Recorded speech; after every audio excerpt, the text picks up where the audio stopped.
Kita bekerja tidak boleh sendiri, mesti ada teamwork. Ada orang tua yang bijaksana, Abu Bakar Siddiq. Ada anak muda yang kuat, Umar bin Khattab. Ada anak muda yang smart, Sayyidina Ali bin Abi Thalib. Ada orang kaya yang dermawan, Utsman bin Affan. Ada perempuan yang bertenaga membawa makanan naik ke atas Jabal Sur, namanya Asma. Jadi cuba golongkan diri kita ni masuk ke dalam mana. Bismillahirrahmanirrahim. Assalamualaikum warahmatullahi wabarakatuh. Alhamdulillah, Allahumma salli ala Sayyidina Muhammad wa ala ali Sayyidina Muhammad. Allahumma allimna ma yanfa'una wanfa'na bima 'allamtana innaka antal alimul hakim. Yang berhormat Pehin Datuk Laila Raja Major Jeneral Datuk Paduka Sri Awang Haji Halbi bin Haji Muhammad Yusuf, Menteri di Jabatan Perdana Menteri dan Menteri Pertahanan II. Encik-encik, puan-puan, tuan-tuan, hadirin hadirat, muslimin muslimat, semoga kita semua selalu diberikan Allah kesihatan zahir dan batin, istiqamah iman dan Islam insyaallah. Amin ya rabbal alamin. Boleh next. Dalam Islam, ibadah tidak hanya setakat sembahyang, puasa, baca Quran, zikir. Jadi bekerja adalah ibadah. A'udzubillahi minasyaitonirrajim. Wa ma khalaqatul jinna wal insa illa liya'budun. Tidaklah aku ciptakan manusia dan jin kecuali untuk beribadah. Jadi semua aktiviti kita adalah ibadah. Sehingga kita tidak boleh mengatakan saya di office tidak ibadah, kalau di masjid ibadah. Maka bukan begitu ajaran Islam. Sebagaimana saat kita sembahyang kita ingat Allah, maka di office pun, yang bekerja di hospital pun, yang menjadi polis, tentera pun, yang di laut pun, yang di darat, yang di udara, semuanya adalah ibadah. Hanya saja ibadah ini dibagi pada dua. Ada ibadah mahdhah, pure, tak ada bercampur dengan yang lain. Ada yang dia aktiviti biasa, tetapi kalau disebut nama Allah dia menjadi ibadah. Jadi kenapa orang sakit secara mental? Sebab dia membagi dua. Kalau saya di Masjidil Haram, saya ibadah. Kalau saya sedang umrah, saya sedang ibadah. Tapi kalau saya di office, saya di rumah, saya tidak ibadah. Itulah salah satu sebab kenapa penyakit itu masuk. Bila kita memahami bahwa semuanya adalah ibadah, kita akan menjadi orang yang amat sangat sehat. Kenapa sehat? Sebab kita selalu merasa diperhatikan Allah, bahwa perbuatan kita ini adalah ibadah. Tapi saya perlu juga luruskan, sebab ada setengah orang dia mendengar tazkirah yang saya sampaikan ini dia potong-potong. Sebab banyak sekarang tazkirah itu dipotong 1 minit, 2 menit, diupload di TikTok. Dia tidak full. Dia dengar tazkirah saya, kita di office pun ibadah. Putus. Lepas itu bila dengar azan, Allahu Akbar, dia tak ke masjid. Bila ditanya kenapa awak tak di masjid? Sebab office pun ibadah. Ini tak betul. Maknanya di office ibadah, kita jujur kepada Allah. Orang kalau dia sedang sembahyang, sedang solat, dia takut bergerak 3 kali, takut memandang kemana-mana, takut berbuat yang tak baik. Begitu jugalah kita berada di office, berada di rumah, berada di jalan, sebab semuanya adalah ibadah. Saya sampaikan kepada anak dan istri saya akan ke Brunei Darussalam, selepas itu saya akan ke Sabah, selepas itu saya akan ke KL, selepas itu saya akan pulang. Selama perjalanan ini adalah ibadah. Maka istri tidak akan bersusah hati, sebab dia tahu bahwa perjalanan ini juga adalah ibadah. Tidak banyak orang yang memahami hidup ini adalah ibadah. Dia anggap ibadah hanya pada yang ritual, pada mahdhah saja. Maka kata Nabi sallallahu alaihi wasallam, kullu sulama minan nasi alaihi sadaqah. Setiap tulang-tulang sendi kita ini ada sedekah. Melangkahkan kaki bergerak tulang sendi, ibadah. Menatap mata, leher bergerak, ibadah. Langkah kaki, hayunan tangan, kedipan mata, bisikan telinga, lintasan pikiran, detak jantung, semuanya bernilai ibadah. Dengan syarat kita sebut nama Allah Subhanahu wa taala. Kalau makan, semua makan. Maaf, cakap haiwan pun makan. Kenapa makan kita ibadah? Sebab makan kita menyebut nama Allah. Allahumma barik lana fima razaqtana wa qina adzabannar. Maaf, dalam tandas pun ibadah. Tandas najis, kotor, bau. Kenapa ibadah? Sebab menyebut nama Allah. Allahumma inni a'udzubika minal khubuthi wal khaba'ith. Kalau kita dengar dengan Allah, merasa diawasi Allah, merasa dipandang Allah, disitulah mental kita sehat. Kalau mental kita sehat, penyakit tidak masuk, setan tidak akan dapat pintu untuk masuk ke dalam. Sebab kita merasa saya sedang beribadah, saya sedang dekat dengan Allah. Keyakinan dalam hati membuat kita sehat secara mental. Badan kita sehat, batin kita pun juga sehat, insyaallah. Next. Islam mengajarkan kita ada tanggung jawab. Ada seorang ulama bernama Imam Ibrahim bin Adham. Imam Ibrahim bin Adham melangkah kaki pertama, lepas tu dia langkah kaki kedua, lepas tu dia berhenti, dia undur balik ke belakang. Lalu teman dia bertanya, kenapa tadi masa langkah kaki kedua engkau yakin, tapi bila nak melangkah kaki ketiga tak jadi dan engkau mundur balik ke belakang? Kata dia, di langkah yang pertama saya tahu saya nak buat apa, tapi di langkah yang kedua saya ragu. Maknanya dalam Islam ada tanggung jawab. Setiap nafas kita ni akan diminta tanggung jawab di hadapan Allah Subhanahu wa taala. Afa khalaqnakum abasa? Apakah kami ciptakan kamu sia-sia? Maka saya melangkah ke Brunei Darussalam, diminta Allah tanggung jawab, untuk apa engkau pergi Abdul Somad? Saya ingin menyampaikan ayat-ayat Al-Quran, menyampaikan hadis-hadis Rasulullah sallallahu alaihi wasallam. Jadi kalau kita menganggap hidup kita ini adalah tanggung jawab, di situ salah satu sebab mental kita menjadi sehat. Bismillahi tawakkaltu 'alallah la haula wala quwata illa billah. Semua nanti akan ditanya di hadapan Allah. Wa na'lamu ma tuwaswisu bihi nafsuh. Apa yang berbisik-bisik di dalam hati pun akan diminta tanggung jawab di hadapan Allah Subhanahu wa taala. Innas sam'a, pendengaran, wal basar, pandangan, wal fuad, hati dan pikiran. Kullu ulaika kana anhu mas'ula. Semua akan disoal, semua akan ditanya di hadapan Allah Subhanahu wa taala. Mulut tak boleh menjawab. Al-yawma nakhtimu ala afwahihim, mulut terkunci. Wa tukallimuna aydihim, tangan yang akan menjawab. Wa tashhadu arjuluhum, kaki akan bersaksi bima kanu yaksibun. Jadi kalau begitu kita memahami hidup, insyaallah mental kita akan sihat. Kenapa sihat? Karena segala gerak, segala langkah, segala aktiviti kita merasa saya akan diminta tanggung jawab di hadapan Allah Subhanahu wa taala.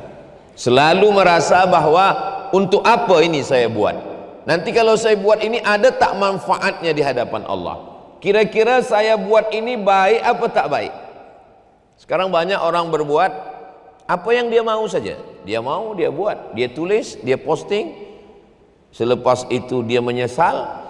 Kalau orang tidak marah, dia terus dalam perbuatan yang tidak baik, maka semua diminta tanggung jawab di hadapan Allah. Maka kata Nabi, kullukum ra'in, setiap kamu adalah pemimpin, wa kullukum mas'ulun an ra'iyatih, kamu akan diminta tanggung jawab.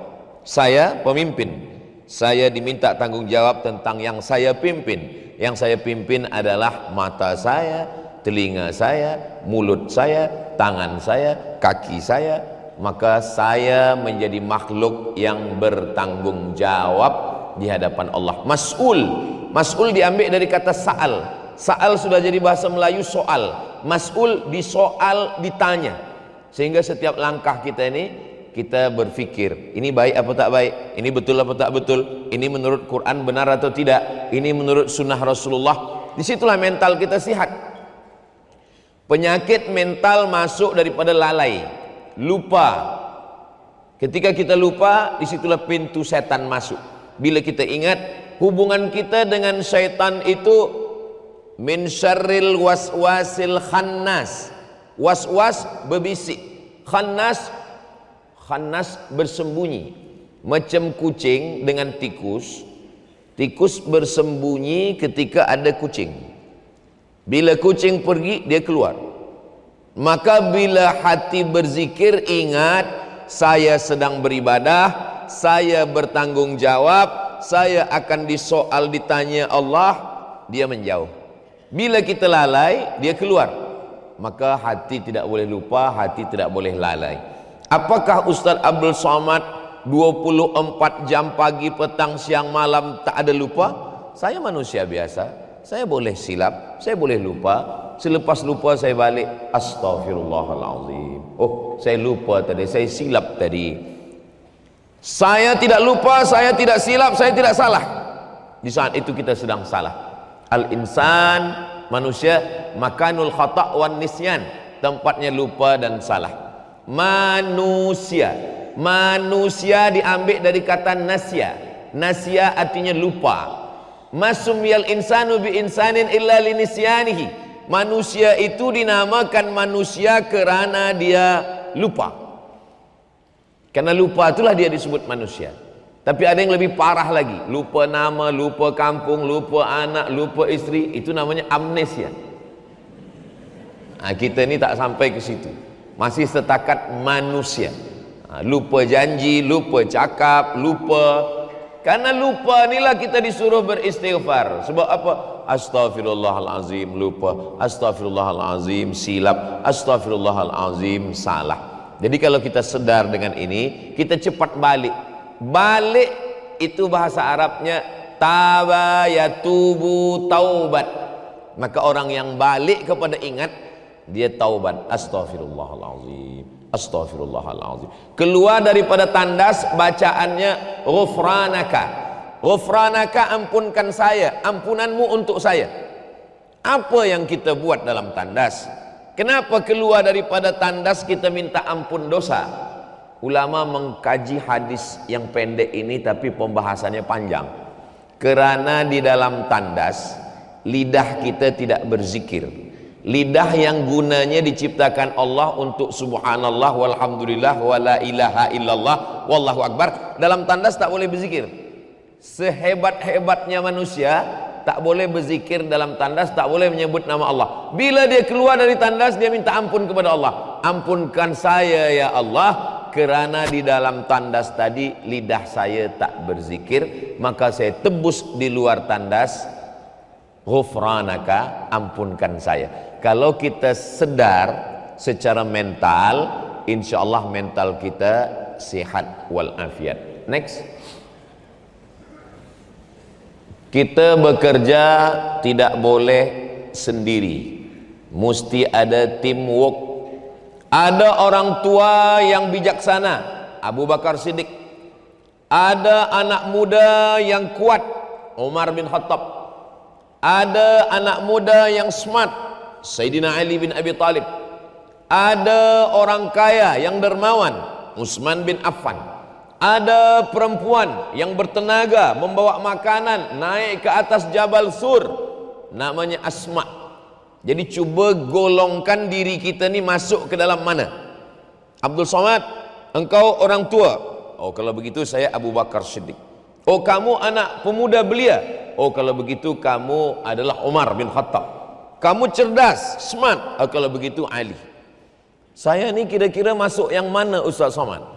Kamu tua? Tidak. Muda? Bertenaga? Tidak juga. Kaya? Tidak juga. Pandai? Tidak juga. Kuat? Tidak juga. Kalau begitu masuknya ke Abu Lahab. Nauzubillah. Jadi kita ni dah dibagi Allah Ta'ala masing-masing ada pos kita. Innallaha idza ahabba abadan ista'malahu. Kalau Allah sayang kepada seorang hamba, maka dia pakai hamba itu untuk beramal. Allah sayang kepada saya, dipakai Allah Ta'ala saya untuk beramal. Kita ni semua tidak ada yang bodoh, tidak ada yang kekurangan, semua pasti ada kelebihan yang dibagi Allah Ta'ala. Saya tengok-tengok Ustaz Somad tak ada kelebihan, ada lebih hitam. Kita ni mana ada kekurangan kalau kita pandang lebih. Tapi kalau kita tengok kurang duit, kurang kaya, kurang comel, kurang elok, tergantung kita memandang lebih atau kurang. Maka kita tengok pada pandangan Allah Subhanahu wa Ta'ala kepada diri kita, kita merasa kita ni sudah dilebihkan Allah Subhanahu wa Ta'ala. Memandang orang pun begitu juga. Nabi SAW sendirian boleh, innama amruhu iza arada syai'an ayakula lahu kun fayakun. Tapi kenapa Nabi ada teamwork? Ada Abu Bakar Siddiq, ada Umar bin Khattab, ada Utsman bin Affan, ada Ali bin Abi Thalib, translator yang terjemahkan bahasa Arab ke bahasa Yahudi. Ada namanya Zaid bin Sabit, ada yang menolong tunjukkan jalan. Ini jalan daripada kota Makkah ke kota Madinah. Kalau jalan biasa yang kita tempuh, nanti kita ditangkap oleh Abu Jahal, Abu Lahab. Mesti ada yang menunjuk jalan. Namanya Abdullah ibnu Uraiqid, tak Islam. Abdullah ibnu Uraiqid tak Islam, tapi kerana dia tidak memusuhi Islam, maka boleh dipakai pengetahuan dia untuk menunjukkan jalan. Maka kita mesti bekerja sama, dan kita menganggap orang ini adalah lebih. Saya boleh bercakap di sini dengan suara yang lantang, yang kuat, semua tuan-puan boleh mendengar. Itu bukan kerana kelebihan saya, tapi kerana kelebihan mereka yang ada di atas sana. Kalau mereka jahat aja sikit, mereka matikan, hilanglah nyawa Abdul Somad. Nyawa saya di sini letaknya, pada suara. Jadi saya tidak melihat kelebihan ada pada diri, tapi ada kelebihan pada orang lain yang menolong kita. Maka di saat itu mental kita menjadi sehat. Tapi kalau kita merasa sayalah, padahal Nabi Muhammad SAW selepas itu dia bagi kerja. Siapa yang tidur di tempat tidur Nabi? Sayyidina Ali. Siapa yang naik ke atas? Abu Bakar Siddiq. Siapa yang membawa berita di kota Makkah, mencari mana Muhammad SAW, mana Abu Bakar, kenapa hilang? Berita ni mesti dibawa ke atas Abdullah. Siapa yang bawa makanan? Asma. Siapa yang membawa kambing bagi makan di bawah? Ada seorang lelaki bagi makan kambing supaya kalau nampak ada kafir musyrik jahiliyah nak tangkap, bagi kod. Ini ada yang datang. Siapa pula yang menunjukkan jalan? Ini kita bagi-bagilah. Cuba tengok perjalanan ini dengan perjalanan Isra Mi'raj. Subhanalladzi asra bi'abdihi laylan minal masjidil haram ilal masjidil aqsa. Cukup Nabi Jibril Burak, cukup. Sebab ini perjalanan langit. Perjalanan langit tak perlu banyak-banyak. Nabi Jibril Burak. Tapi kalau perjalanan bumi, kita perlu bekerja sama dengan orang. Jadi kalau puan tengok ada kawan, dia tak ajak kita bekerja sama, mungkin dia nak perjalanan langit. Kita kalau bersama-sama, mental kita sihat. Menganggap orang lain menolong kita, dan kita saling tolong menolong. Disitulah kita akan sihat. Kenapa? Karena kalau kita terlampau pada mental diri kita yang merasa lebih, rupanya kita tak ada apa-apa, kita letih. Manusia ini bukan letih badan, letih mental. Kalau letih badan, kita tertidur. Tapi kalau letih mental, itu nanti berakhir pada stres, depresi, anxiety, bunuh diri. Sebelum itu senyum sendiri. Nah, kalau nak senyum, senyumlah, tapi ada orang jangan senyum sendiri. Maka saya bagi tugas. Nanti Kalau kita nak pergi jauh, ada yang ambil gambar, ni ambil gambar. Ada cameraman, ada editing, ada uploading. Oh, Ustaz Abdul Somad kami tengok malam tadi bersama bikers di Bandar Seri Begawan. Yang belum tahu berarti belum tengok Instagram Ustaz Abdul Somad. Sempat juga Ustaz Abdul Somad upload gambar-gambar tu di Instagram. Bukan saya yang upload, ada tim yang upload. Oh, patutlah saya selalu DM, saya selalu kirim message, saya selalu komen, Ustaz tak balas. Memang saya tak tahu password. Password saya bagi pada admin. Kenapa? Saya tahu diri saya. Kalau saya baca ada haters, dia attack saya, dia hamun saya balas. Maka supaya saya tak balas, saya tak tahu password. Tapi bukan berarti saya tak tahu isi itu, tahu, saya buka juga. Tapi saya lupa, saya cepat dilupakan. Ada beberapa komen yang saya ingat, ada beberapa komen. Ustaz, jadikan saya yang kedua, kata dia. Nah, itu saya ingat sikit. Macam mana Nabi SAW? Kata sahabat Nabi, ya Rasulullah, saya yang akan berburu. Bila mereka musafir sampai ke tengah gurun pasir, saya yang akan berburu mencari makanan kita ya Rasulullah. Ya. Kata yang satu lagi, saya yang akan menyembelihnya dan saya yang akan membersihkan, membasuhnya. Baik. Kata sahabat, saya yang akan memasaknya ya Rasulullah. Baik. Kata Nabi, kalau begitu saya yang akan mencari kayu bakar. Cobalah tengok. Sehat mental kita kalau kita merasa bersama-sama. Walaupun dia Nabi, Sayyidul Anbiya wal Mursalin, Sayyidul Awwalin wal Akhirin, dia tidak mengatakan, kamu cari, berburu, kamu sembelih, kamu cuci, kamu bakar, kamu masak, saya yang akan menghabiskannya. Kita bekerja sama. Kita adalah teamwork yang baik. Ini saya ambil dari kitab Ar-Rahiq Al-Makhtum. Saya tidak pernah merasa sendiri. Kalau saya pergi ke Brunei Darussalam, ada tim yang bekerja sama, yang mengatur semua. Ustaz Abdul Somad, bolehkah kami dapat jadual di masjid di sini, di office di sini? Sila bagi tahu tim ya. Ini ada tim Ustaz Abdul Somad di Brunei Darussalam, ini numbernya. Supaya saya tak letih secara mental. Sebab kalau saya yang menjawab, saya letih. Semua meminta, daripada Aceh sampai ke Papua, sampai ke Sabah Sarawak. Bila saya angkat semua, letih. Maka saya bekerja sama. Ustaz Abdul Somad, bolehkah di office kami? Ini ada number tim, minta ke dia. Sehingga orang bercakap, Ustaz Abdul Somad itu sebenarnya baik, timnya yang tak baik. Oke, next. Profesional. Jadi ada namanya Anas bin Malik, umur 20 tahun.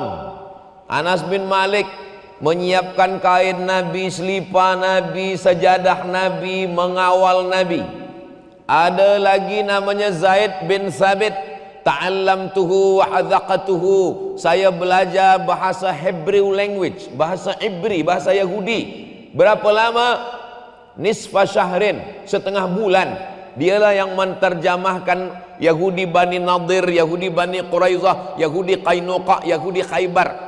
Ada lagi namanya Muaz bin Jabal, dia umur 20 tahun. Ada lagi nama sahabat Nabi Abdullah bin Abbas, masa Nabi meninggal umur 15 tahun.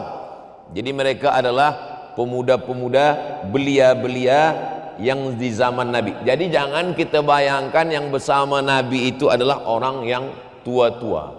Mereka adalah orang-orang muda yang bersemangat. Berapa umur Abdullah bin Abbas? 15 tahun. Berapa umur Muaz bin Jabal? 20 tahun.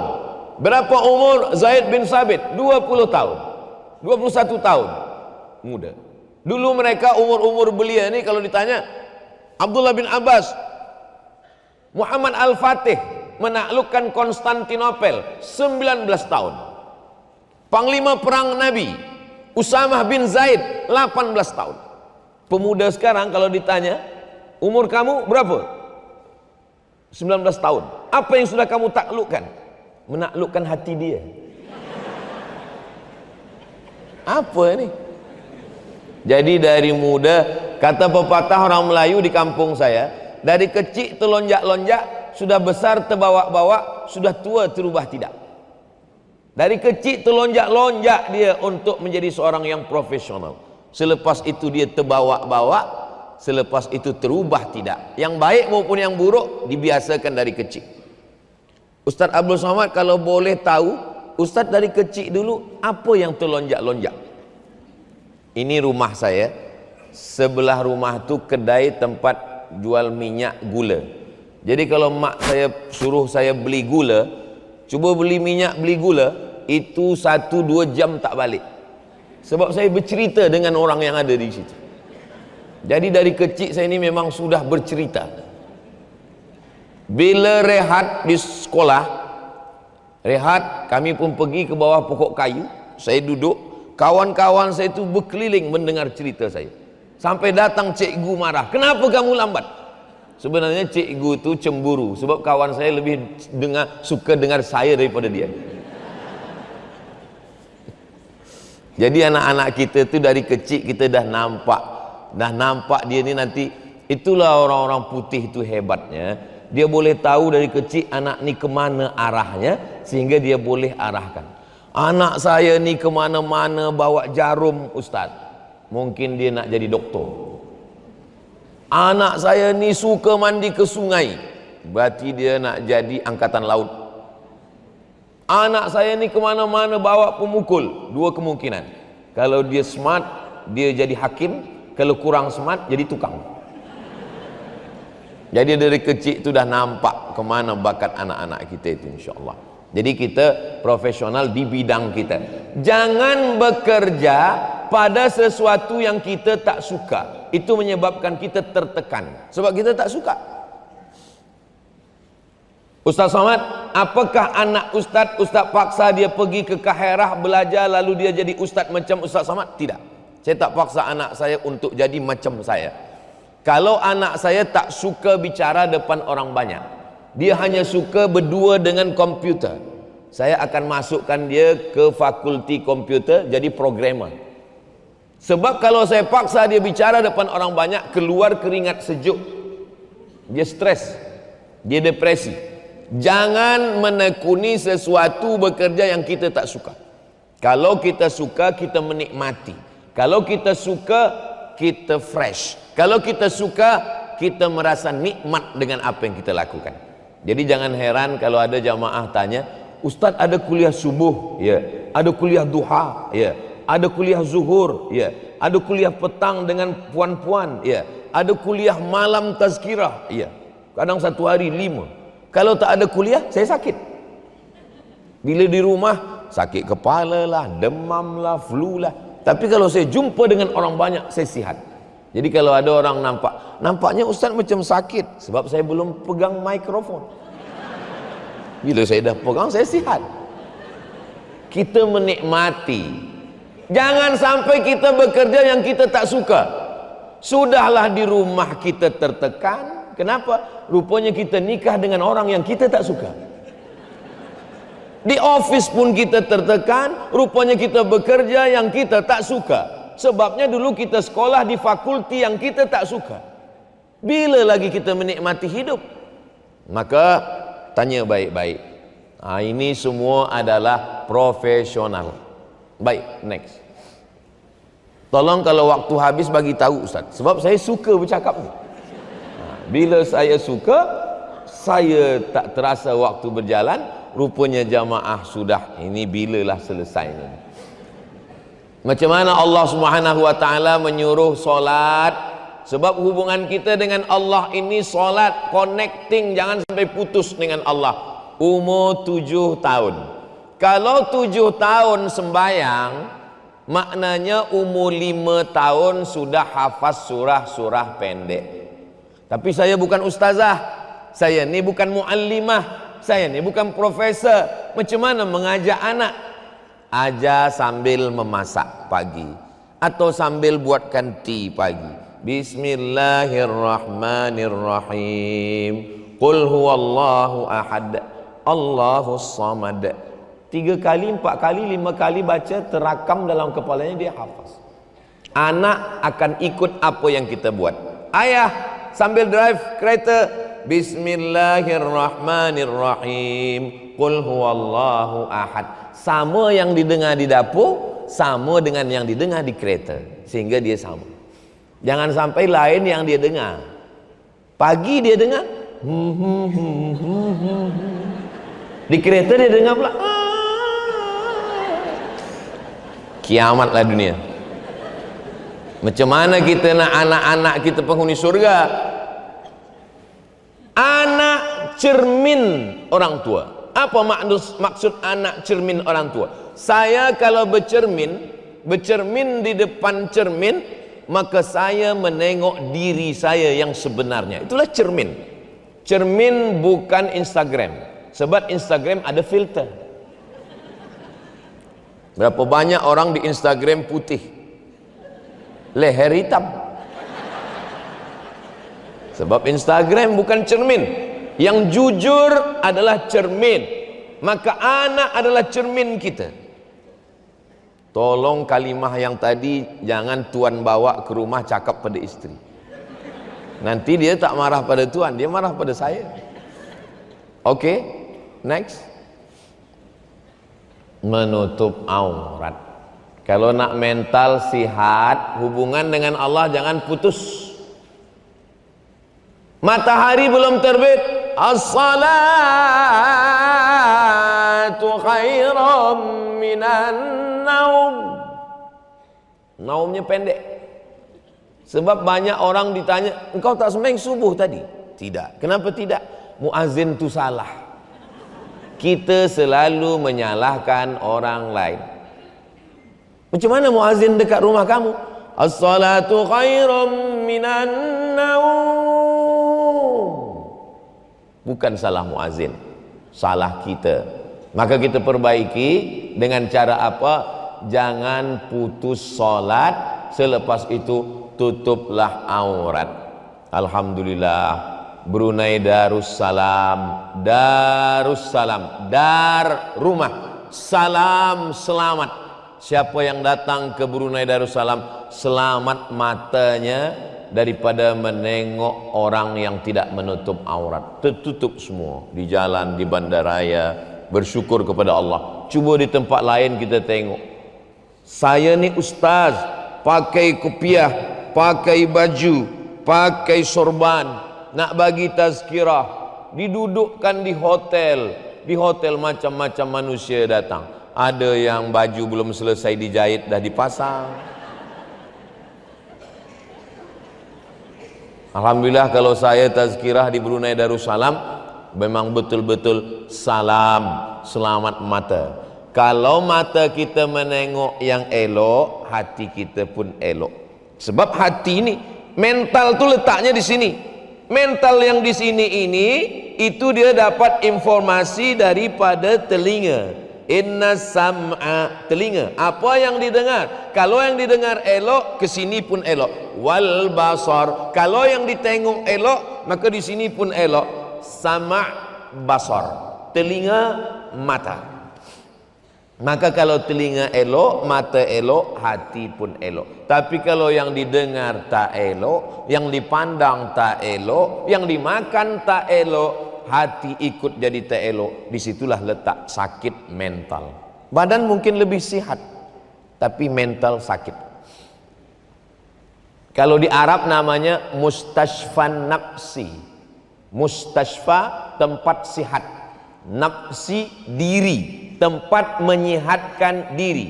Rumah, tempat menyihatkan diri. Tempat ada orang-orang yang sakit secara mental, dikumpulkan, diobati secara diri. Itu kalau kita masuk ke sana, secara fizik badan mereka lebih sehat daripada Abdul Somad. Kalaulah puan menengok orang-orang maaf yang gila, duduk dia dekat saya, ditanya secara badan, mana yang sehat? Mungkin puan-tuan akan mengatakan, dia sehat, Ustaz Somad yang sakit. Kalau menengok badan, tapi fikiran tak sama dengan badan. Banyak kadang orang yang secara badan dia sehat, tapi fikirannya sakit. Dari mana kita tahu? Senyum dia tengok sekali senyum. Bila kita tengok, kalau ada orang senyum 2 kali masih sihat. Tapi bila ditengok senyum, bila tengok senyum, kita lama-lama takut. Apa ni masalah? Orang bercakap berbicara ketika ada orang. Tapi kalau ada orang berbicara sendiri, tak ada orang pun bercakap, ini terjadi sesuatu dalam fikiran. Fikiran dia sedang berbicara sendiri. Maka hubungan pertama, salat, connecting dengan Allah, dan mata mesti menengok yang baik. Next. Ini ke ini? Ini bukan pilihan untuk tuan. Ini pilihan untuk puan. Ini perlu saya luruskan. Ini pilihan untuk puan, apakah nampak muka atau bercadar. Dua-duanya sunnah. Istri saya tanya, Ustaz Abdul Somad, iya, apakah saya bercadar atau bertudung saja? Saya serahkan pada kamu. Kalau kamu nak bercadar, istiqomahlah. Kalau kamu nak bertudung saja pun boleh, tak baik, tak apa-apa, baik. Jangan berkelahi yang bercadar dengan bertudung. Nanti yang gelak yang tak berbaju. Yang dah bertudung, alhamdulillah. Yang bercadar, alhamdulillah. Untuk yang gadis-gadis, maaf, yang cantik-cantik, yang comel-comel, elok bercadar. Sebab kalau tak bercadar, pergi ke tempat makan, banyak tuan-tuan salah suap. Elok bercadar. Kenapa Ustaz tahu? Saya ni pensyarah 11 tahun. Dari 2008 hingga 2019 saya pensyarah di Universiti Islam Sultan Syarif Kasim. Saya suruh supaya pelajar-pelajar, penuntut-penuntut yang cantik-cantik kalian bercadar. Supaya apa? Supaya saya fokus mengajar di depan. Ini supaya apa? Ini menjaga. Perempuan tertutup itu bukan menjaga dirinya. Untuk apa saya tutup muka saya? Apa? Perempuan yang menutup wajahnya bukan menjaga dirinya, tapi menjaga mata lelaki. Kalau ada lelaki mengatakan kamu cantik kepada perempuan, tanya dulu lelaki itu, apakah kamu ayahnya? Kamu cantik, berarti anakku. Apakah kamu abangnya? Kamu cantik, berarti adiknya. Apakah kamu datuknya? Kamu cantik, berarti cucunya. Apakah kamu pamannya? Kalau bukan ayah, bukan pakcik, bukan datuk, bukan abang mengatakan kamu cantik, berarti dia krokodil.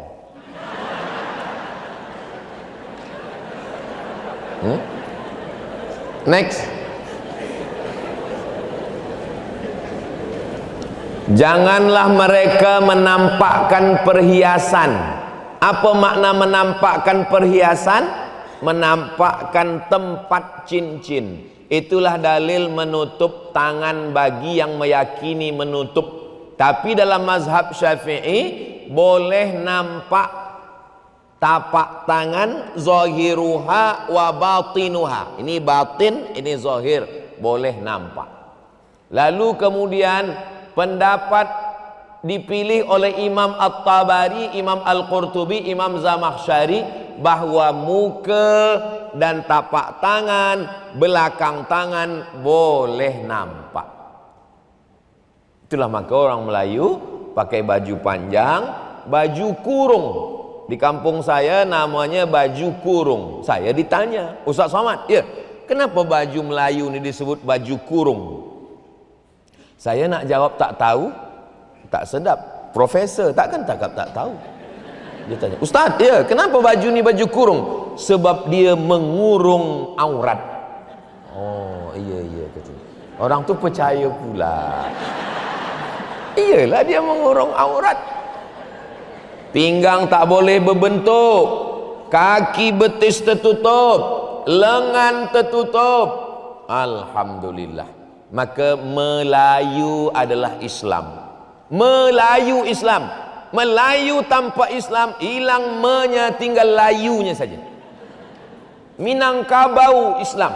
Minangkabau tanpa Islam hilang minangnya, tinggal kabau. Islam. Satu hembusan nafas, adat istiadat tak hilang dan agama sejalan. Tak semua suku begini. Ada suku kalau dia pakai adatnya, agamanya tinggal. Tapi Melayu alhamdulillah antara pakaiannya Islamik dan sesuai dengan ajaran. Mudah-mudahan kita tetap hilang, tak Melayu hilang di bumi. Kenapa? Karena sejalan dengan agama. Next. Menurut pendapat mazhab Hanafi, Maliki, Syafi'i, sesungguhnya wajah dan kedua tapak tangan bukan aurat perempuan. Next. Pendapat yang rajih, yang kuat, ini saya nak tunjukkan bagi supaya jamaah ni jangan ikhtilaf. Maka di tempat bekerja, perempuan, lelaki tetap jaga dengan baik. Next. Dalam kitab Al-Muwatta disebutkan seorang perempuan boleh makan bersama lelaki yang tidak mahram. Jadi kalau kita makan di satu bilik yang tidak dipisah antara lelaki dengan perempuan, ada perempuan di situ makan, ada lelaki, perempuan ini dengan lelaki dia, dengan suami dia, boleh. Bukan berdua-duaan lelaki dengan perempuan. Apa makna boleh? Maknanya waktu dia makan, dia memegang makan, tangan dia nampak. Maknanya waktu dia makan, mulut dia terbuka, tak akan dia masukkan dari bawah.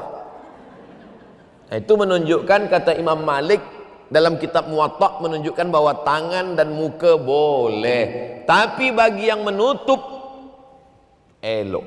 Kalau untuk zaman sekarang yang muda belia, saya anjurkan, saya sarankan, baiklah menutup untuk menghilangkan fitnah.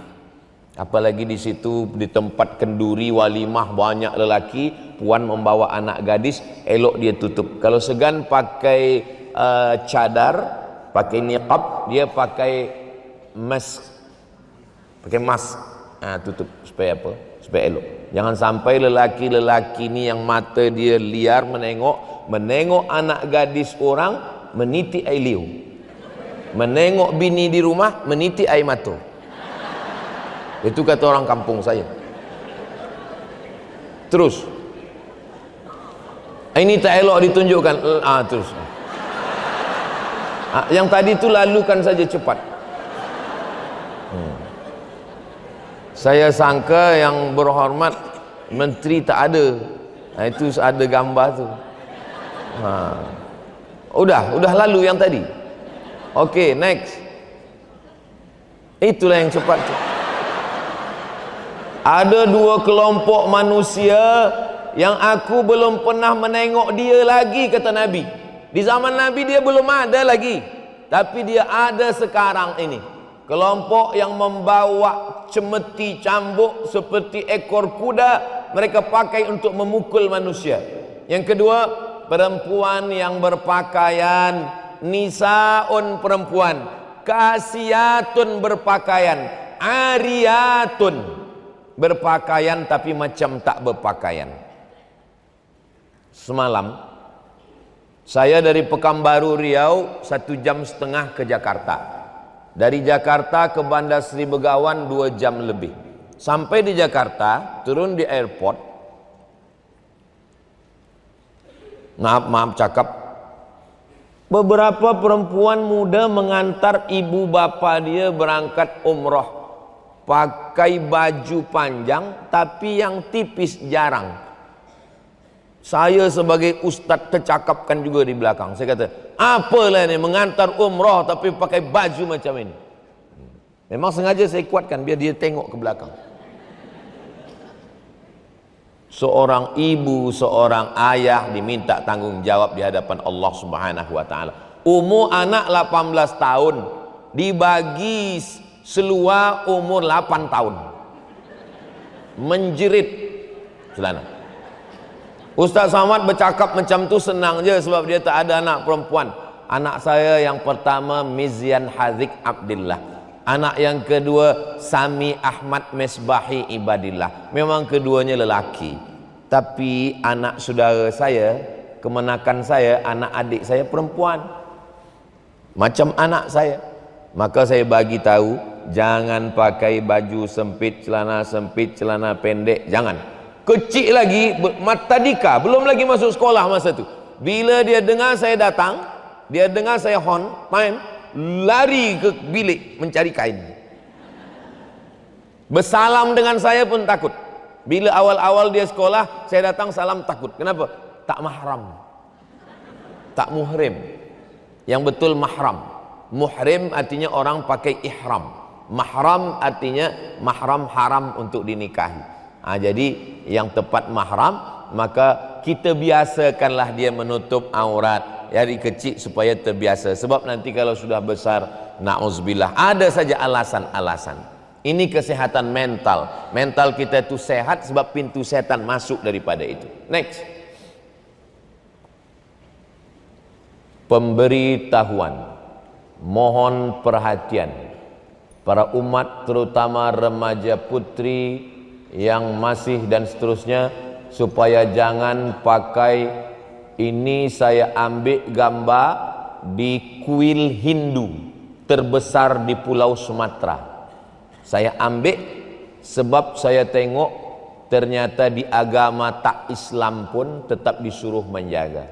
Jangan pakai yang tak baik. Tak Islam, tak Islam pun menganjurkan demikian, apalagi kita yang Islam.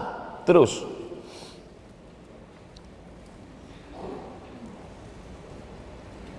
maka Allah Subhanahu wa ta'ala tidak menyia-nyiakan amal lelaki dan perempuan. Lelaki dan perempuan dalam Islam sila puan bekerja, aktiviti di office, lelaki pun juga. Tapi sembahyang jangan tinggal, zikir jangan putus, menutup aurat. Saya ni perempuan Ustaz, amal saya sikit.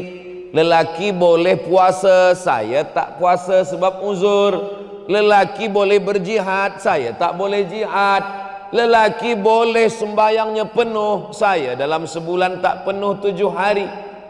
Betul, tapi ada amal perempuan yang tak boleh dilakukan lelaki. Perempuan boleh mengandung, perempuan menyusukan anak, perempuan melahirkan, dan tiga-tiganya ibadah. Mengandung anak itu ibadah. Makanya kalau ada orang bercakap, kadang jiran kita ni perempuan yang mengandung, dia yang sakit perut. Apa awak ni tiap-tiap tahun mengandung? Apa tiap cakap? Ini ibadah.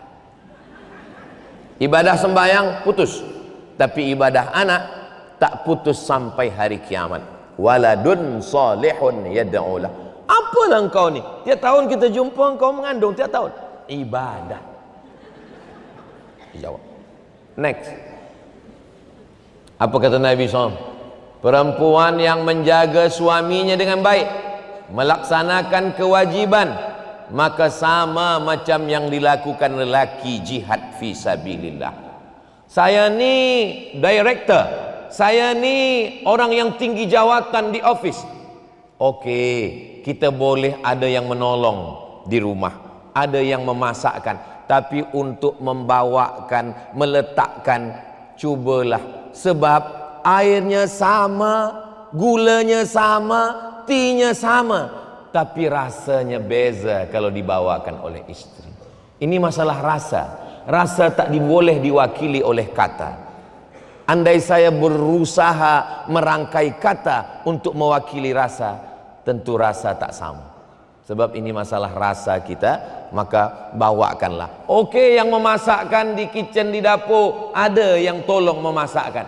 Tapi untuk meletakkan, mengambilkan dari sudu ke pinggan mangkuk, dia tengok itu sebagai lelaki, ada sesuatu rasa dalam hatinya. Jangan sampai bila nak Aidilfitri, yang tolong kita, yang masakkan kita, yang cucikan kita balik kampung, yang menangis bukan cuma anak kita, laki kita pun menangis juga. Nauzubillah.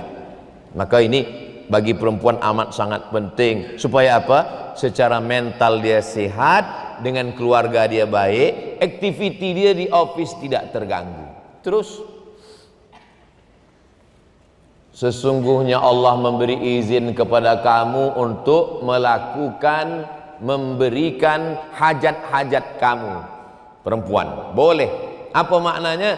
Semua tanpa ada pengkhususan. Aktiviti perempuan seperti menuntut ilmu, mencari penghidupan. Perempuan hukum asalnya di rumah, tapi kalau dia bekerja hukumnya mubah, boleh. Mana dalilnya boleh?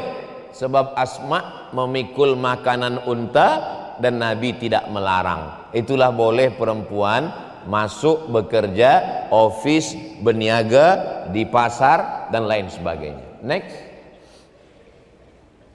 Imam, ada ketentuan, ada yang mesti dilakukan kalau perempuan bekerja.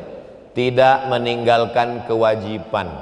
Izin suami, menjaga akhlak. Kata Syekh Atiyah Sokar, izin suami. Suami yang membagi izin itu memang betul-betul izin, bukan karena terpaksa. Abang, izinkan aku bekerja. Kalau tidak, awas. Itu tak betul. Jadi memang betul-betul dengan keridhaan dia, pergilah engkau bekerja. Selepas itu jaga akhlak, jaga moral, jaga etik kita, maka baik insyaAllah. Next. Perempuan sholat ke masjid, maka perempuan sholat ke masjid. Kalau perempuan saja ke masjid mentalnya sehat, apalagi lelaki. Itu maksudnya. Perempuan lebih baik sholat di dalam bilik. Perempuan lebih baik sholat di dalam bilik yang sempit. Perempuan lebih baik sholat di dalam rumah. Memang betul hadis itu ada, tapi ada satu lagi hadis, la tamna'u ima Allah masajid Allah. Jangan larang perempuan ke masjid. Jadi ke masjid itu mendatangkan ketenangan mental. Lelaki, kenapa Ustaz bahaskan perempuan? Kenapa tak bahaskan lelaki?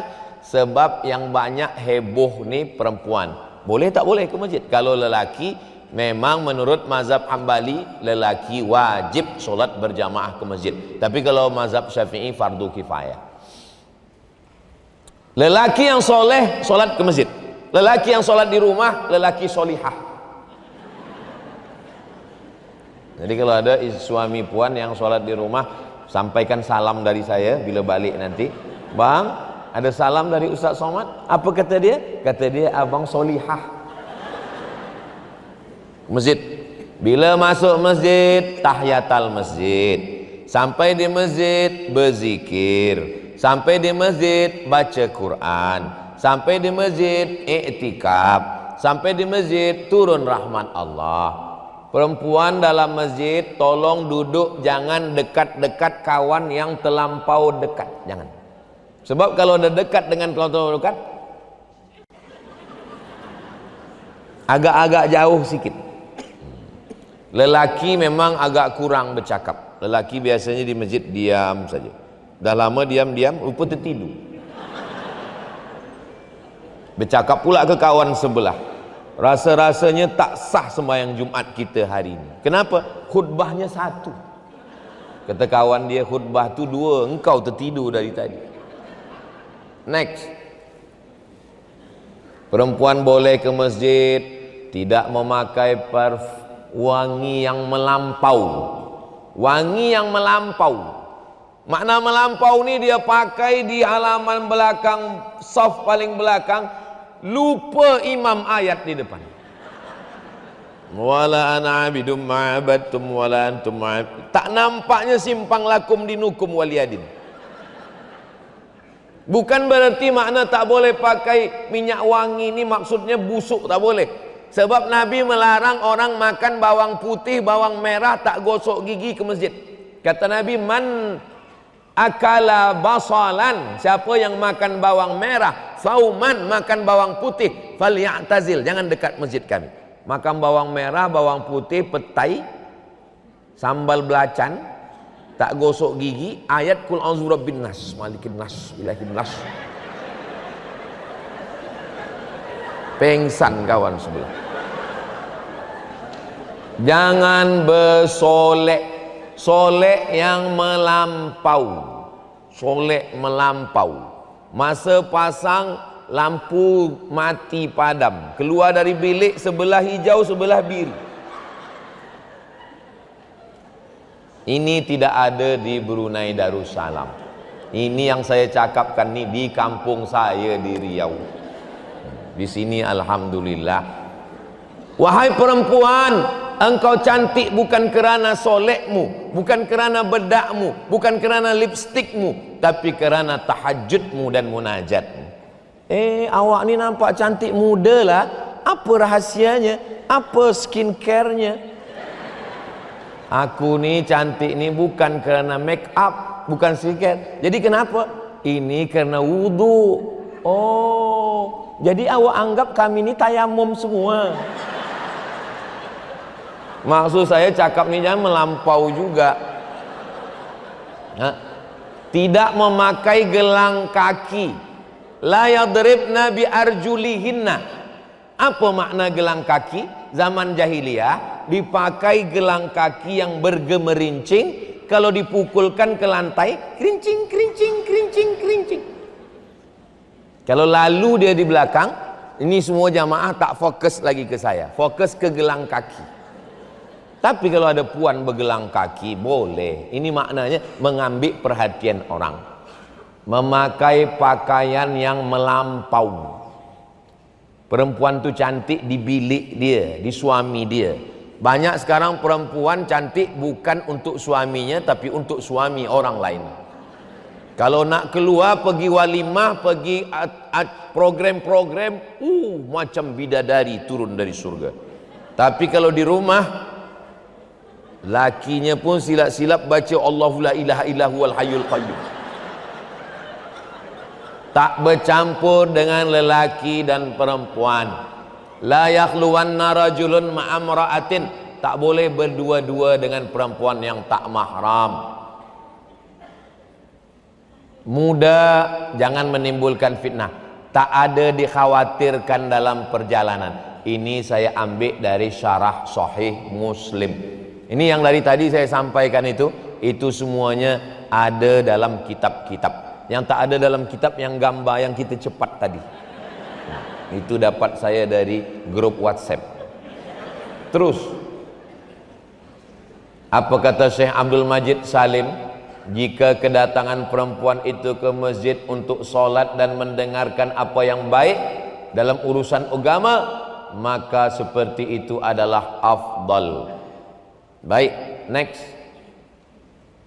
Pendapat Syekh Yusuf Al-Qardawi, perempuan mestinya dididik suami. Suami yang mengajar baca Quran, suami yang mengajar akhlak. Tapi kerana suami tak mampu, suami mengajak isteri ke masjid.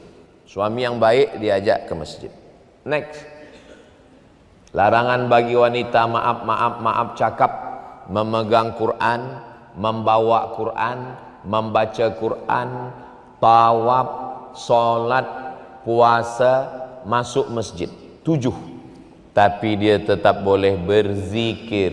Macam manalah kami yang dalam keadaan uzur ni Ustaz? Zikir. Allahumma salli ala Sayyidina Muhammad wa ala ali Sayyidina Muhammad. Allahumma salli ala Sayyidina Muhammad wa ala ali Sayyidina Muhammad. Saya berzikir tak berbunyi Ustaz. Saya berzikir suka yang ada lagu-lagu. Allahumma salli ala Sayyidina Muhammad. Yang ada lagu, yang ada suara, yang tak bersuara, baik.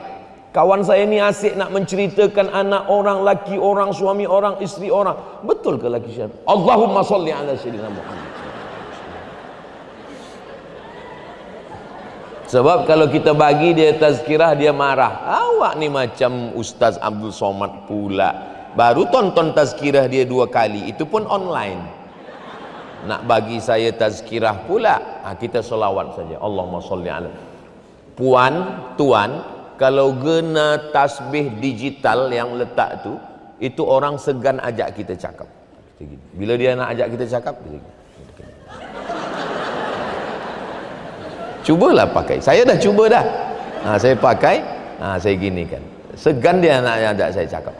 Kenapa Ustaz tak pakai sini? di Brunei Darussalam cakapnya elok-elok semua. Itu maka saya tak pakai. Kalau di kampung saya pakai. Bila dia nak mulai cakap, saya gini kan. Dia berhenti. Pergi ke Makkah umrah, beli tasbih 100. Pergi ke Madinah, pergi ke Makkah, beli tasbih 100. Bagi semua ke kawan-kawan tamu 99. Tinggal satu. Yang satu itu pun untuk kereta.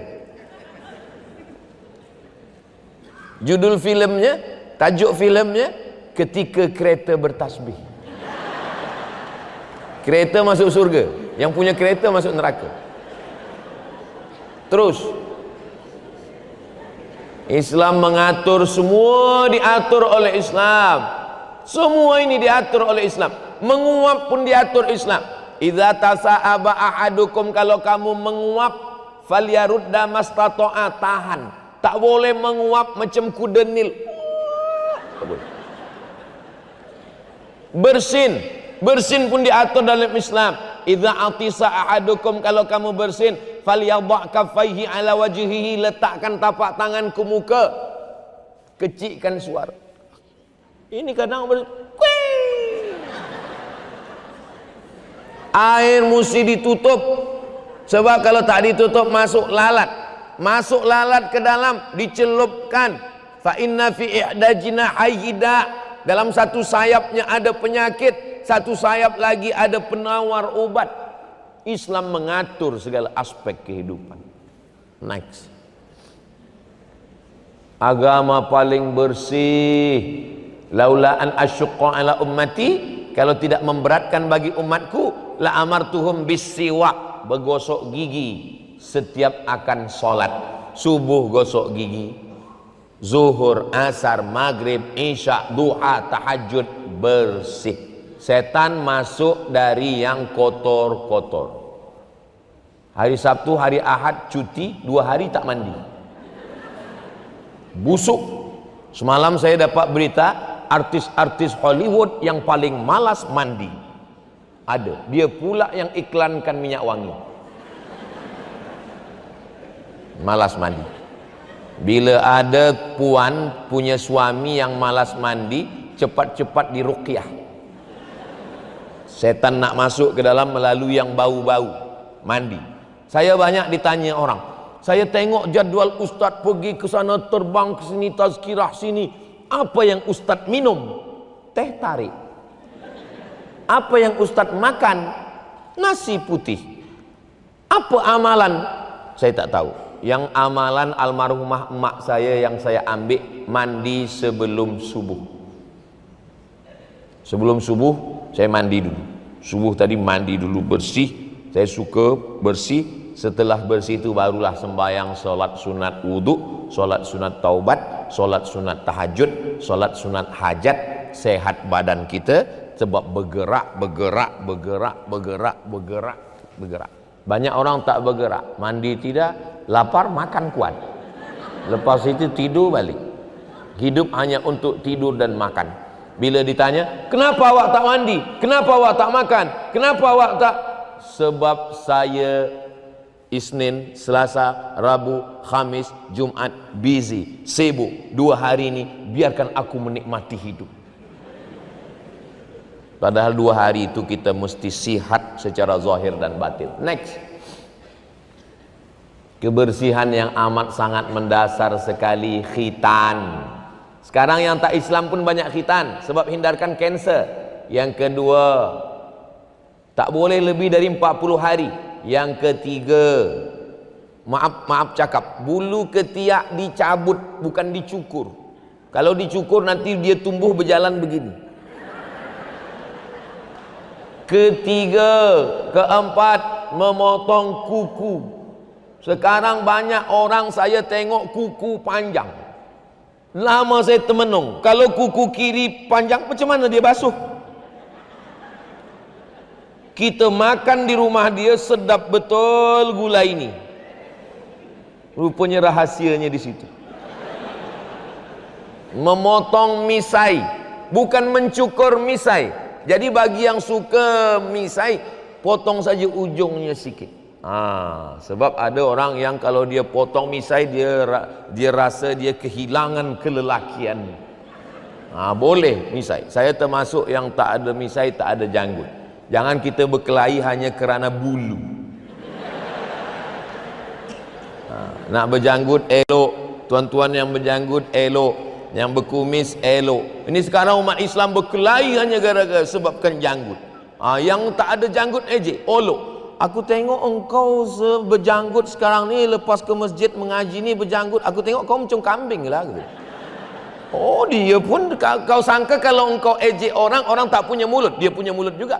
Engkau kata aku macam kambing, engkau tak ada misai, engkau macam tak boleh sebut. Berkelahi, dibawa ke pengadilan, ke mahkamah. Hakim tanya, kenapa kamu berkelahi? Sebab bulu. Next, puncak dari kesihatan Islam, The Canon of Medicine. Siapa yang menulis? Avicenna. Avicenna adalah Ibnu Sina. Saya baca kitab ni 2 juzuk di Maghribi masa saya ambil master. Saya tengok, oh ini dia Canon of Medicine, Avicenna. Di dalamnya membahaskan tentang pisau, tentang medik, tentang perubatan. Islam yang punya. Sihat zahir, sihat batin. Next, dilakukan oleh orang yang paham. Idza wusidal amru ila ghairi ahlihi fantazir sa'ah. Kalau tidak paham, tidak mengerti, tunggulah kehancuran. Next, perubatan zaman Rasulullah itu kalau terjadi sakit ada 3. Yang pertama herbal, madu, habba sauda, madu. Ustaz Samad, sekarang ni madu ni banyak gula lah. Madu ni campur, tak original. Macam mana kami boleh tahu madu ni yang original? Bawa balik ke rumah. Kalau isteri marah, itu original. Yang kedua medik. Medik ini kita tetap pergi berubat ke doktor. Nabi ada orang sakit, dia suruh pergi pada Haris bin Kaldah. Jadi perubatan dalam Islam itu bukan semuanya. Bukan berarti perubatan dalam Islam itu hanya zikir, doa. Nah, tetap ada ubat. Tetap ada ubat daripada hospital. Lalu kemudian barulah ada doa dan zikir. Doa zikir. Puan-tuan yang susah payah nak baca zikir, 10 saja. 1 istighfar, 2 kul huwallah, 3 al-falaq, 4 an-nas, 5 al-fatihah, 6 pangkal al-baqarah sampai wa ulaika humul muflihun, 7 ayat kursi, 8 ujung al-baqarah lillahi ma fis samawati sampai habis, 9 solawat, 10 afdalu dzikri fa'lam annahu la ilaha illallah. Semua kita hafaz yang 10 ni. Baca pagi sihat sampai petang. Baca maghrib dijaga sampai subuh. Sebelum tidur malam baca, hembuskan ke tapak tangan, sapukan ke muka, ke kepala, ke badan. Puan punya anak gadis cantik, tuan punya anak belia, datang lelaki mengganggu-ganggu dia. Memang cantik bunga dahlia, cantik lagi bunga melati. Sudikah adinda mengawani abang hingga mati?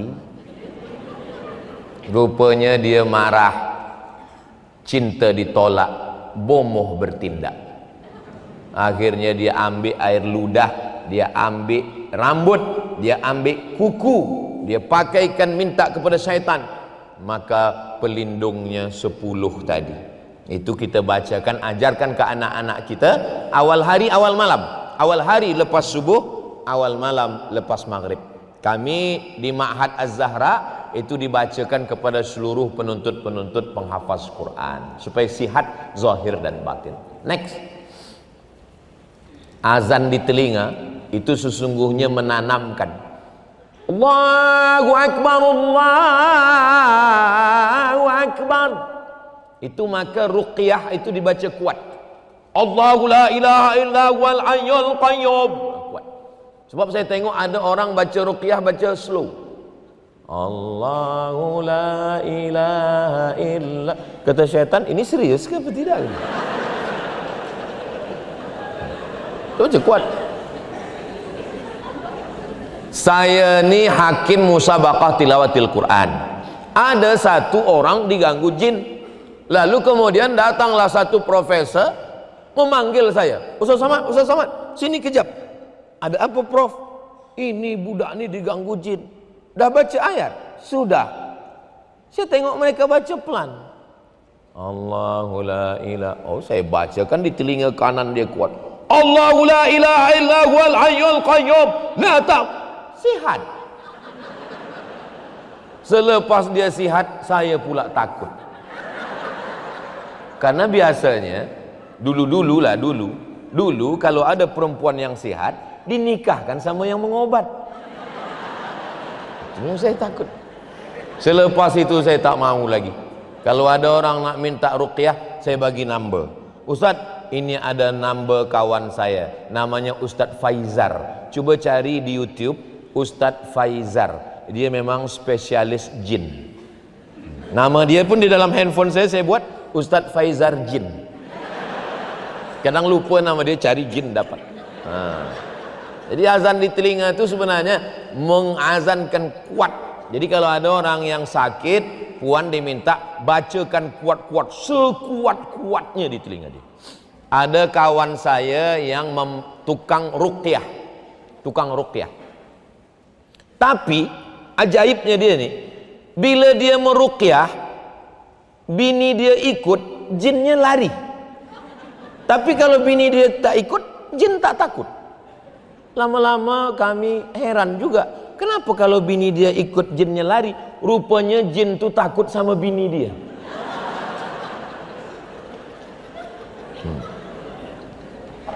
Yang itu usah terlampau diingat. Oke, next. Tahnik itu juga kesehatan mental. Kenapa? Makanan yang baik, yang sihat. Ketika baby dalam keadaan sejuk, maka dia mesti dibagi gula.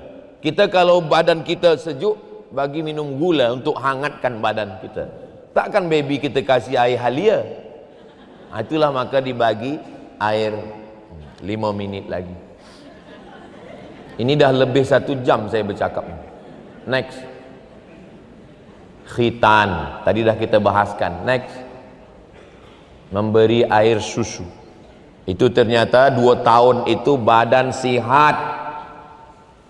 Ikatan dengan ibu penyayang anak-anak. Dan di dalam badan dia ini ada imun yang boleh menahankan daripada kuman, bakteri, penyakit. Dulu kami masa kecil-kecil, saya rumah dekat sungai, mandi sungai berhujan-hujan 3 jam, biru bibir, badan sehat. Budak sekarang baru menengok mendung dah bersin. Apa ni? Next. Menggunakan air yang bersih. Banyak air kita nampaknya macam bersih, tapi dia tak suci. Islam ini bukan setakat bersih, suci. Airnya air mutlak. Maka air yang kotor itu tempat setan. Maka di dalam toilet tandas kita, mesti kalau dia pakai box bak air, mesti dia lebih daripada 60 cm ke atas, ke samping 60, 2 kulah. Kalau tidak kurang daripada itu tak boleh dipakai berwudu, khawatir masuk sabun, sampo dan lain. Next. Menjaga kebersihan zahir dan batin. Terus mencuci. Bila kita naik pesawat terbang Royal Brunei Airlines, kita pun dibagilah itu tuala kecil untuk tangan, bergulung-gulung. Orang yang pertama kali naik pesawat, dia sangka roti, dia kunyah. Sebab apa? Sebab tangan kita ni ada peluh, maka kita tak selesa. Beberapa minit sekali basuh tangan. Next. Menjaga wuduk. Jaga wuduk, jangan putus wuduk. Maka wuduk ni kalau kita jaga, Allah bagi kita protect. Malaikat sentiasa orang yang menjaga wuduk didoakan, Allahumma maghfir lahu, ampunkan dosa dia, warhamhu, rahmati dia. Ini boleh dibagi kepada puan-tuan. Nanti mintakan kepada ustaz, boleh dibagi. Yang saya tulis ini boleh bagi. Next, menggunakan yang sihat, jangan sampai kotor. Sebab kotor, orang dulu makannya di rumah, tandasnya di luar. Zaman-zaman datuk kita rumah kayu dulu, makan di rumah, tandas di luar. Orang sekarang makan di luar, tandas di rumah. Orang zaman dulu takut tandas dalam rumah sebab dia takut serumah dengan hantu. Orang sekarang sebilik dengan hantu. Bukan berarti yang saya cakapkan ini selama ada dinding boleh, tak masalah. Tidak masalah tandas dalam rumah. Rumah saya pun ada juga hantu, ada pula hantu. Ada juga tandasnya. Rumah saya pun ada juga tandasnya. Next. Terus lagi. Innahuma yu'adzabani. Kenapa mereka diazab? Maaf, terpercik air kencing ke ujung kaki. Itulah maka disuruh untuk duduk. Bukan duduk. Cangkung kata orang Melayu, jongkok kata orang Jawa. Tak boleh. Sebab apa? Sebab ternyata di dalam badan ini kalau kita mencangkung dia tumpah habis. Tapi kalau kita tegak dia ada baki, ada sisa sikit. Bertumpuk, itulah jadi batu, ditempak pakai laser. Mohon maaf, ini air kencing tak boleh lancar sebab ada batu di dalam. Maka ditembak pakai laser. Next. Suci setengah iman. Kalau kita suci dia tak masuk. Suci zahir, suci batin, suci pikiran, suci pendengaran, suci mata, maka insyaallah mentalnya sihat walafiat. Baru zikir. Ini air zam-zam. Air zam-zam dituangkan ke cawan yang kotor, tak boleh. Bersihkan dulu cawannya. Selepas cawannya bersih, barulah tuangkan air zam-zam. Maka yang dari tadi ini kebersihan. Selepas bersih, masuk zikir, masuk solawat, masuk ayat, bertanggung jawab, maka insya Allah selamat mental. Next, melakukan aktiviti fisik setiap hari. Kita sholat tuh udah cukup tuh, tegak, rukuk, sujud, sehat badan, sehat walafiat. Next, rukuklah hingga ada tumakninah. Subhana rabbiyal azimi wa bihamdi, subhana rabbiyal azimi wa bihamdi, subhana rabbiyal azimi wa bihamdi, subhana rabbiyal a'la. Jantung di bawah, otak di atas. Darah dari jantung naik ke atas ini susah. Tapi kalau kita sujud, jantung di atas, kepala di bawah, maka darah mengalir, oksigen masuk ke dalam otak, sihat. Sekarang banyak orang sholat kenapa tak sihat? Karena darahnya belum masuk. Darah baru sampai tengkuk dia dah tegak. Darah belum sampai ke otak, sakit. Nah, itulah yang boleh. Ada beberapa yang belum sampai, tapi insya Allah nanti tersampaikan kepada tuan puan sekalian. Saya kembalikan kepada Al-Mukarram. Barakallahu fiik. Mau jawab yang mana Ustaz? Bagaimana mengqadha? Hilang udah.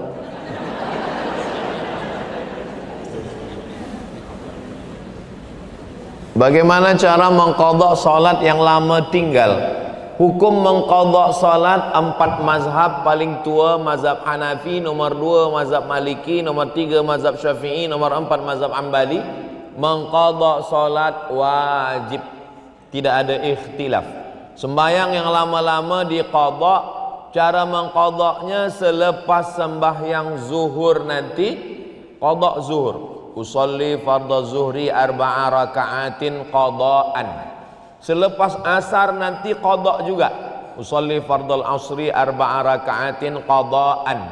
Hanya saja lepas asar dan subuh jangan diqada di masjid, nanti kawan bertanya-tanya. Nah, lepas itu 1 hari 1 solat 1 sembahyang. Lepas zuhur 1 qada, lepas asar 1 qada, lepas maghrib 1 qada, lepas isya 1 qada, lepas subuh 1 qada. selama sembahyang tu tinggal. Saya tak sembahyang Ustaz. Umur berapa sekarang? Umur 40. Bila sembahyang? Baru subuh tadi. Berarti akil balik umur 10. Maknanya dia qada 30 tahun. 30 tahun qada. Kalau mati dalam 2 tahun ini, maka yang baki 28 tahun itu diampunkan Allah SWT. Sebab dia dah ada niat mengqada. Qada itu berat? Tidak. Qada tidak berat. 1 rakaat itu 1 menit. 1 rakaat 1 menit. Jadi 4 rakaat 4 menit. Kenapa kata 4 menit berat? 40 menit untuk scroll Instagram tak berat. Qada tidak berat. Kita sembahyang sunat malam, solat sunat wudu, solat sunat taubat, solat sunat hajat, solat sunat tahajud, solat sunat witir, banyak solat sunat. Jadi qada tu kalau kita dah biasakan ringan-ringan saja. Jadi cuba dulu, insya-Allah mengqada itu ringan insya-Allah. Demikian, wallahu a'lam. Ini ada soalan yang berkaitan dengan firman Allah Subhanahu wa taala dalam surah Muhammad. Apakah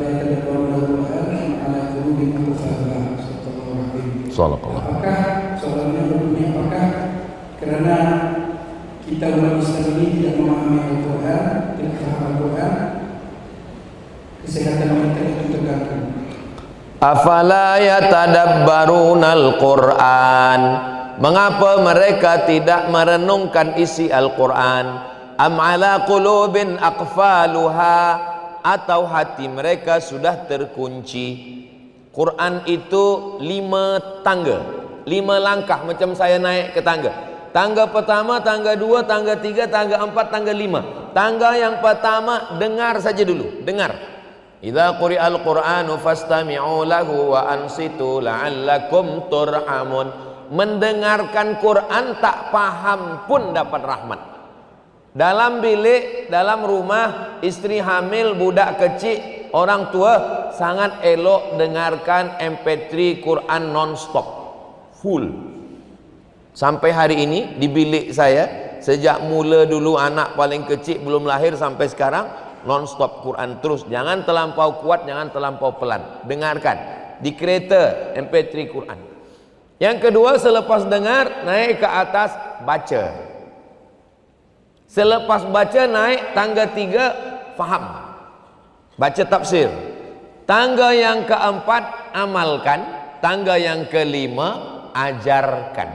Khairukum, orang yang paling baik, man ta'allamal Quran, orang yang belajar Quran, wa 'allamahu, dan orang yang mengajarkan Al-Quran.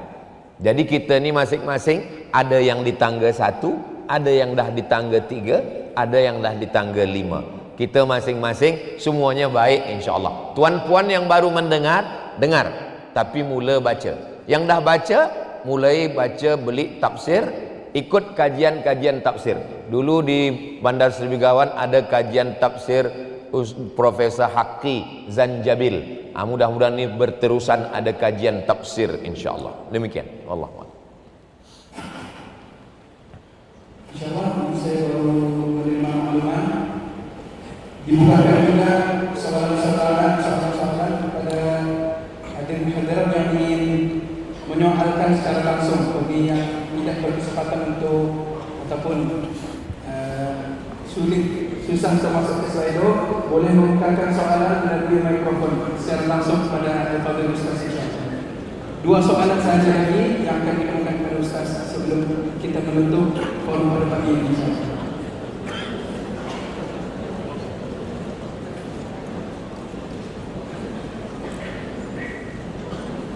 Yang ingin menggunakan soalan boleh berdiri, insyaAllah ada EJK yang akan memberikan habis kita mikrofon untuk bertanyakan soalan.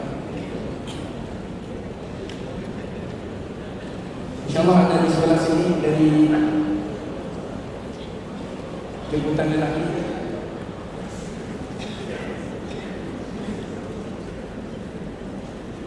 Itu ada angkat tangan, raise. Oh.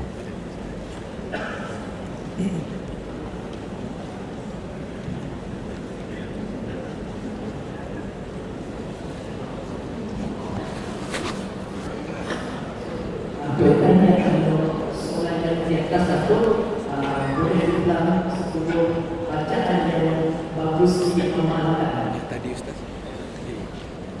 Saya baca yang 10 ni, puan tuan recording, nanti boleh ulang sendiri.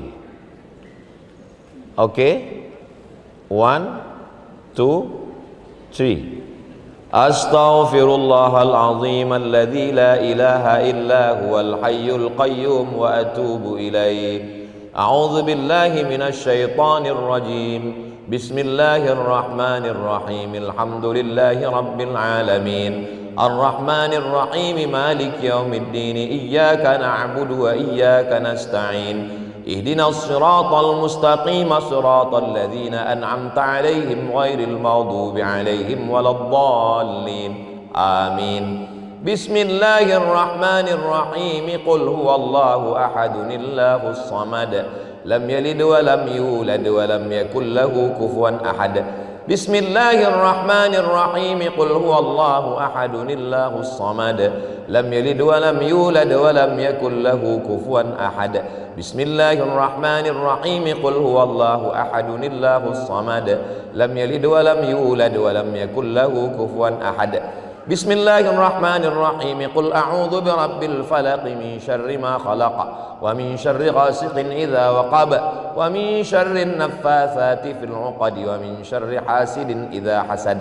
Bismillahirrahmanirrahim. Qul a'udzu birabbin nas malikin nas ilahin nas min syarril waswasil khannas alladzi yuwaswisu fi sudurin nas minal jinnati wan nas. Bismillahirrahmanirrahim. Alif Lam Mim.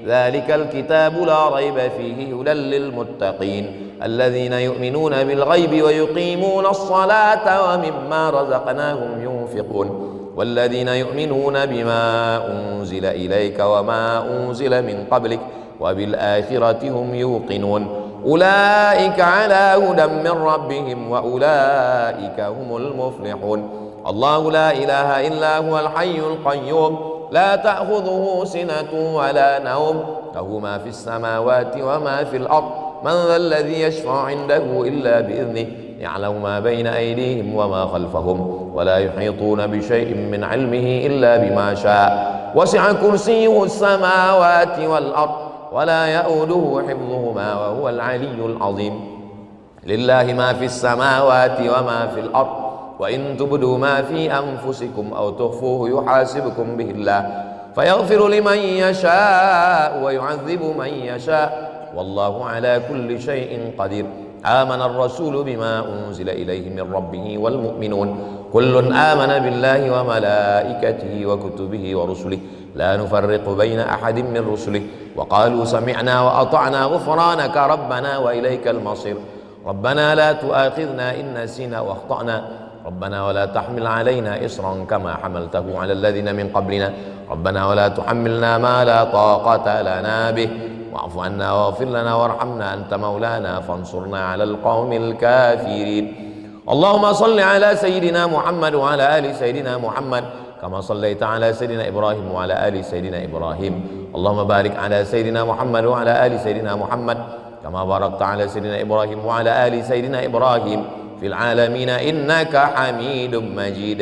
لا إله إلا الله لا إله إلا الله لا إله إلا الله لا إله إلا الله لا إله إلا الله لا إله إلا الله لا إله إلا الله لا إله إلا الله لا إله إلا الله لا إله إلا الله لا إله إلا الله محمد رسول الله صلى الله عليه وسلم والحمد لله رب العالمين. Ikuti, baca sendiri, boleh dibacakan di air, dihembuskan, diperaskan, dipukulkan, diramaskan air daun sidir, daun bidara, dimandikan. Kalau dia parah sakitnya, dimandikan, disapukan ke kepala, digosokkan. Mudah-mudahan Allah berikan kesembuhan dan kesehatan. Wallahu a'lam bishawab. Ajaztukum, saya ijazahkan kama ajazani masyayikhi, sebagaimana guru-guru saya mengijazahkan bacaan-bacaan ini semuanya insyaallah. Alhamdulillah, Fadil Ustaz telah pun mengijazahkan amalan tersebut untuk kita diamalkan bersama. Mudah-mudahan yang boleh mendatangkan manfaat bagi kita semua. Semua kita diucapkan qabilna. Alhamdulillah. Sekarang beri peluang satu soalan saja lagi untuk dijawab oleh Al-Fadhil Ustaz. Assalamualaikum warahmatullahi wabarakatuh. Waalaikumsalam warahmatullahi wabarakatuh. Pertama, mohon maaf jika soalan ini ada yang merasa takut saya. Soalan ini adalah untuk diri saya sendiri. Ustaz, bagaimana saya boleh menyebarkan wudhu saya dengan baik, walau bil air saya banyak lakukan. Mohon penjelasan. Ya.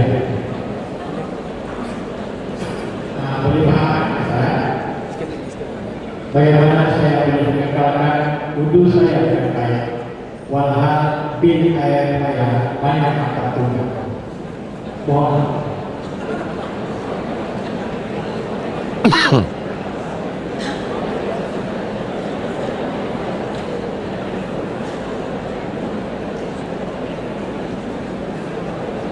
Boleh tangkap.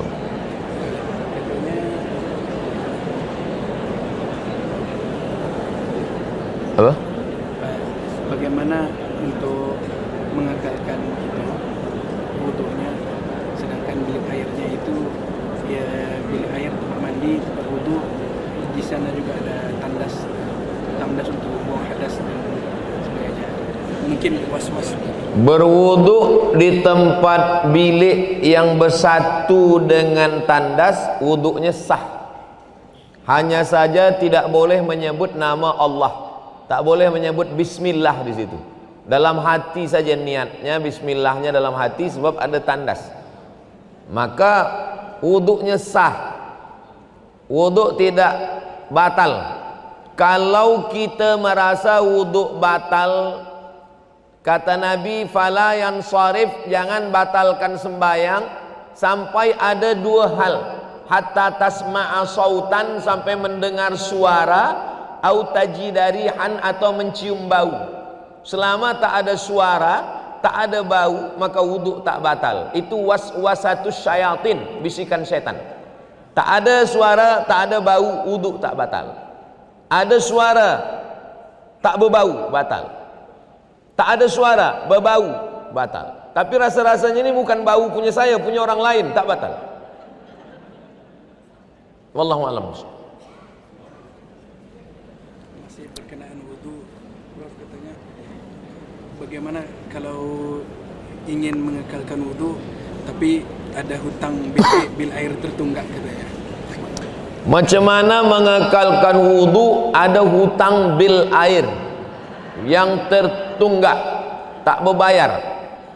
Membayar hutang hukumnya wajib, berwudu hukumnya sunnat. Kalau bertembung antara yang wajib dengan yang sunnat, maka didulukan yang wajib.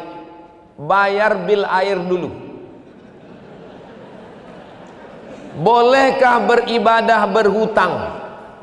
Saya nak tetap berwudu, lalu pinjam ke kawan utang untuk bayar bil air yang hutangnya sudah jatuh tempo mesti cash bulan ini.